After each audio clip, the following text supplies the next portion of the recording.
Ladies and gentlemen, please welcome Stephenie Foster, partner at Smash Strategies, and our esteemed panel.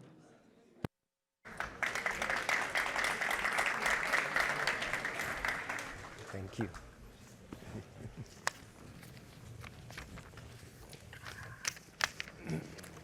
Well, thank you all for joining us. And of course, thank you to the esteemed panelists here. It's not every day I get to be on a stage with a general and two ambassadors. So as a civilian here, I think that's a great thing. This is a panel obviously focused on very critical issues around security in the hemisphere. There are so many ways we think about security, and they're changing. I think we're focusing more now on issues of human security and civilian security, looking at all of the issues that have been talked about today and will be talked about tomorrow here, whether it's around the economy, the effect of disasters, food insecurity, other regional powers in the world that are interested in working in this region. And so with that, I think we have time today, a brief set of time to really talk about these issues with experts in the field and people who really make a difference every day as we think about security in Latin America. So with that, I am going to ask a framing question and really start with General Richardson. I have dispensed with the introductions, but to say obviously that General Laura Richardson is head of SOUTHCOM, the U.S. Southern Command, and obviously has a tremendous set of responsibilities around security in this hemisphere. So I'm going to start with a question for all of you, but I'm starting with you, General Richardson. Really, from your perspective, kind of looking out across the security landscape in Latin America, how do you see it, and where do you see threats and opportunities? I think it would be really interesting for this audience to hear from you, given your purview and how you are looking at your job as head of SOUTHCOM. Well, thank you, Stephanie. Hi, everybody. How are you today? Yeah, thanks for being here. And I know we have a really large streaming audience too, but it's my honor to be here and to be able to talk about what I see and get to share with you what I see and what I feel. And when I look in leaders' eyes, when I go into the region and I go to these countries and I am able to meet with these leaders, the challenges that they are facing and what they need from the United States to be successful. And so I would like to just first and foremost put out that really this is a call to action, a call to action. And that's to all of you in the audience and all of you listening to us today. And as I like to say, our national defense strategy that Secretary Austin has been working on from the Department of Defense, he uses the term integrated deterrence. And what I mean and what he means by integrated deterrence, I think we've been putting integrated deterrence into action every day in this region, but it is a call to action, I think, right now at this particular time. And what does that mean? That means everybody coming together. It's a whole of government approach, and I mean a whole of government. It's everybody. It's everybody in the audience. It's academia, it's industry, it's non-governmental organizations, and it's coming together as a call to action to put investment, a strategy, a Western Hemisphere strategy of investment into this region. And I think that, quite honestly, at this point in time, this is a tipping point that I see, and it either can go positively, or as we see, some things are trending negatively. And I would say the negative part is due in part to COVID. And this region has been hit hard with COVID, and we're still dealing with COVID, right, in the United States. But I'd like to, I find myself educating and informing people when I talk to different audiences just how close this region is and just how close it is to the United States. But we are really neighbors. And when you talk about family, and you talk about the connections that we have in the Americas to together with all of us, it's really pretty tremendous. But I get to see what our competitors are doing. And certainly with integrated deterrence, it's a call to action because of the security threats that I see. And I see that it's a threat to democracy. And I see this as I go into the region, and I see one of our competitors or adversaries, which is the PRC, the People's Republic of China, and going in there with large amounts of cash and infrastructure projects, going under the guise of infrastructure, investment, research. And that's not what's coming out on the other end. This region is so rich in resources, rare earth minerals, lithium, the lithium triangle is in this region. There are a lot of things that this region has to offer. And so it concerns me when I've seen the military, the huge military buildup that the Chinese have done in their own homeland. And then I see the investments of deep water ports, 5G, technology, all of these different things, space, infrastructure. Why is the most space infrastructure for the Chinese in this region? I just ask people to pause. Why do we have this investment, what looks to be investment, but yet we have this huge, unprecedented military buildup on the other end? What I worry about as a military person and being concerned about security is facilities that can be used as dual-use facilities. They look like they're civilian facilities and businesses and things like that, owned by the state, and that can be turned to be used for a military reason. And I worry about that. And then I see that these investments are very concerning. I like to say that the Chinese are setting the theater, which is really a doctrinal term in the military, or I could say they're setting the table, right? And setting the table for what? I think they're playing chess. Russia is also prevalent in this region, and I think they're playing checkers. I think they're there to undermine the United States. They're there to undermine democracies, and they all mean business. Whether they're playing chess or checkers, they're there to undermine democracy. And quite honestly, with all of the disinformation and the Russia Today, Espanol, Sputnik Mundo, over 30 million followers on Russia or on social media. I mean, this is very concerning, and this is what I see. Now from Southcom, I think that we're very special in the respect that we can put all these things together because we see it. We get to go in the region, we get to talk to leaders, and then we just count up all of these different things. The Belt and Road Initiative, 21 of the 31 countries are signatories. Over the last 5 years, 2017 to 2021, investment, over 50 billion. I think it might be even closer to 100 billion of Chinese investment in this region. Now, in terms of what I have the capability to do is bring the Army Corps of Engineers into the region. Over the last 5 years, that investment is 250 million. A B versus the M here. There's a big difference. And so that's why I put that out there. I try to work and use and inform and educate, but anybody that has a reason to go in here and invest and be a good partner. Our partners want to partner with the United States. It is our partnerships to lose. And we have to be on the field, and we have to have our jersey on, and we have to be working with our partners to help them with their security challenges. And I see that the transnational criminal organizations, the counter-narcotics, the human trafficking, the illegal logging, the illegal mining, the IUU fishing, illegal, unregulated, unreported fishing that is happening in this region. That creates the wedge of insecurity and instability that causes irregular migration. And then that just opens the door for the competitors like the PRC and Russia to move in and flourish as well, and just continue to spread insecurity and instability. These militaries and security forces are trying their best, and they're tired. When I see them, they work 24/7. They are on call all the time.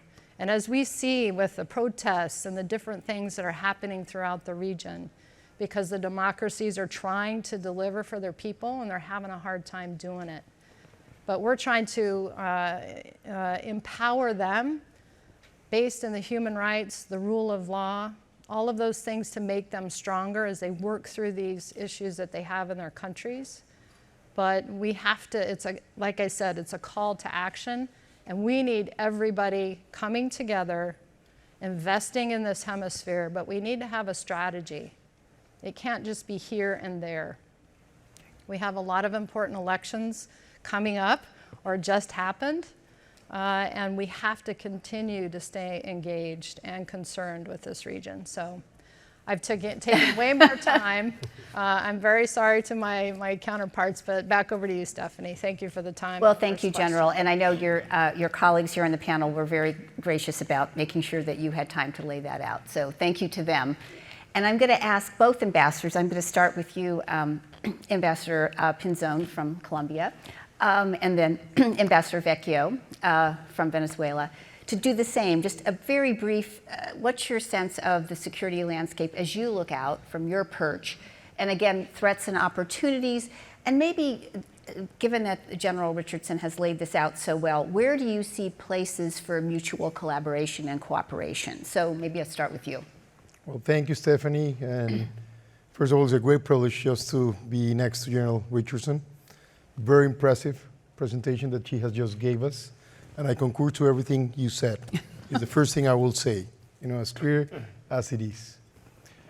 I believe we need to see not only top to down, but down to top the problem. Because there are connectivities between these global powers that are trying to meddle into the region, as well described, but there are realities beneath that are coming up and connecting with those, and that are putting our democracy in the Western Hemisphere at risk. So the fact of criminal economies are becoming larger and larger, and are being extremely connected to power, political power, media, and even international trade. There's a lot of money laundering going on. And I think we are not focusing enough resources and capabilities to dismantle these connections. And rogue regimes in the region are being funded by criminal money.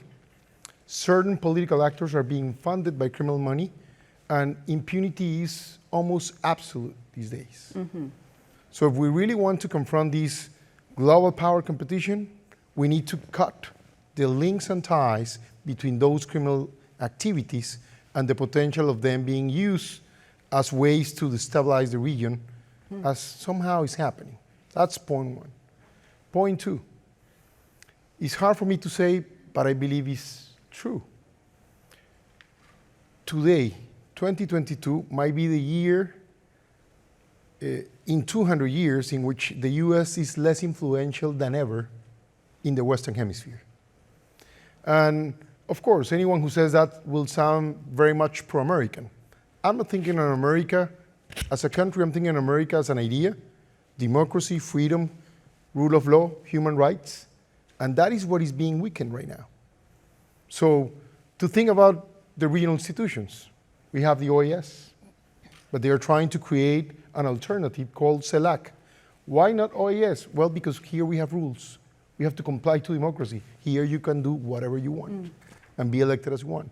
Those kind of issues need to be addressed, frankly and openly discussed, and find solutions. And finally, I think that we need to understand that we cannot be anymore on regular mode as we were for years, just trying to do a little bit of the same and trying to promote the same kind of policies. It's not going to work anymore. We will need to be a little bit more effective on pushing democracy as a real solution to problems. And I concur very much to the General. It's not a military assignment. It's not a national security assignment per se. It's a multi-layer set of activities that require a major partnership. And I think that's a way to think through, and I believe this is a wonderful space here at Concordia to open this kind of conversation, frankly speaking, find those partnerships. Well, thank you. And you do lay out some really fundamental issues that are important for collaboration and cooperation across sectors and across the region and through, across communities. So thank you for that. Ambassador. Thank you so much. I concur with the general and with my colleague. Okay. So having said that, I will use 5 new facts that I see in Latin America that we didn't have in the 20 last year. And I will use them in order to explain the changes in Latin America and how those facts are affecting the security of this region, of course, including the US. First, the presence of foreign powers, Russia and China. China, is not only looking for economic interest, they are looking for political interest. And Russia, although they are not deploying military bases in Latin America, they have been using soft power to create political and social instability. And I will use my own country. They have been doing that with Venezuela. Venezuela is for Russia right now what Cuba was for the Soviet Union during the 60s. Venezuela is in chaos, and Russia is using Venezuela to export chaos to the region. The more visible one is, of course, migration. But Russia is intervening with the propaganda, with the social media. They did it in Colombia, they did it in Ecuador. So in order to create instability in this region, to affect, of course, the security of the United States. The second one, I'm using also, of course, my country. We have 6 million Venezuelans across the region. We didn't have that in the past. Just to give you an example, this is the same population of the metropolitan area of Miami, where we are right now, 6 million. That's creating a chaos, including the border with Mexico, It's impacting Chile, it's impacting also Canada and the United States. And Russia mainly has been using this, again, to create this stability. The only way, and I would like to highlight this, to stop the migration from Venezuela is with a democratic transition in our country. I have heard people say, no, if we put resources in the hands of Maduro, that will stop the migration. That will be a big mistake, because we had that in the past, and they created this magnitude of crisis that we are facing right now. Third point, since we signed the Democratic Charter, dear Secretary General, unfortunately, the region has become more closer to dictatorships and some populist governments, unfortunately. And the most important cases is, of course, Cuba and then Venezuela and Nicaragua. We will fight that, I would say, the big challenge of the 21st century, which is authoritarianism versus democracy. And the United States has to lead that process again. And the Latin America won't escape of that big fight. So we need to be the good guys, working together, the Western democracy, to confronting the authoritarianism around the world. They are doing that. We need to do that, but without hesitation. So four, Ambassador Pinzón, I totally agree with you, corruption and transnational crime around the dictatorship. 20% of the Venezuelan GDP right now comes from illegal activities, mainly drug trafficking, illegal mining, of course, money laundering. We need to have an international task force to have a policy of law enforcement. Otherwise, that will impact the democracy across the region. And finally, and this one will be very important because what is happening right now in Ukraine, destruction of Venezuela as a reliable supplier of oil for the region and for the world. This region is producing 20% of the total oil production without including Venezuela. You cannot trust Maduro. If you don't trust Putin, you cannot trust Maduro. They are just working together. And the only way to create energy security for this hemisphere and for the Western democracy to defeat authoritarianism is to having a transition that will allow us to develop fully our energy capacity to create security energy for the hemisphere and for the Western democracy. Okay, well. Wow. 2 seconds. 2 seconds to go. So I got one question out here, but I think great content. I'm going to ask for each of you to just give us a very brief answer to the final question, which I think is important as we look out across the landscape, how to ensure that we're including as many people as possible in this process, within each country and regionally. So issues of inclusion, how do we include women, other underserved communities. So I'm going to start with you. I will give my minute to the general. Okay. Okay. We'll do the same. Oh my gosh, okay. This is a very nice panel here. Okay, General Richardson, the floor is yours for the, how can we think about inclusion and including women and other underserved people as we try to build these more inclusive societies and more stable societies? Well, thank you for the question. And certainly I look at just opening up the population, it's the talent pool. And why keep 50% of the talent pool closed off? I'd like to say that this region is Latin America and the Caribbean is a leader in women being in leadership positions. We have a woman president in Honduras. We have a vice president in Argentina. We have a woman prime minister in Barbados. We have the only woman chief of defense in Jamaica, in the world. And we just have leaders. We have a minister of defense for Chile and a woman minister of defense. So I mean, Latin America is leading, and the Caribbean, they're leading with women, peace, and security. But in Southcom, we use women, peace, and security as a core value. We bake it into everything that we do. Every trip I do, every visit I do in a country, we bring together, it's not just women, peace, and security, but senior enlisted leader development.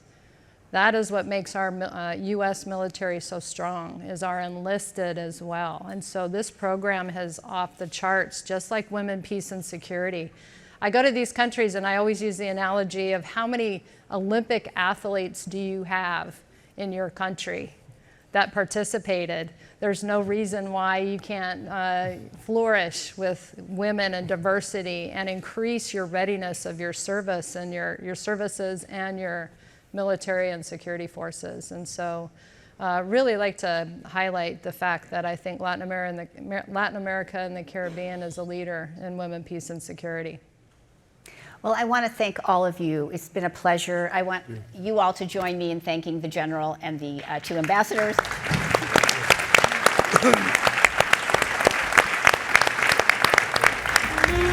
Thank you.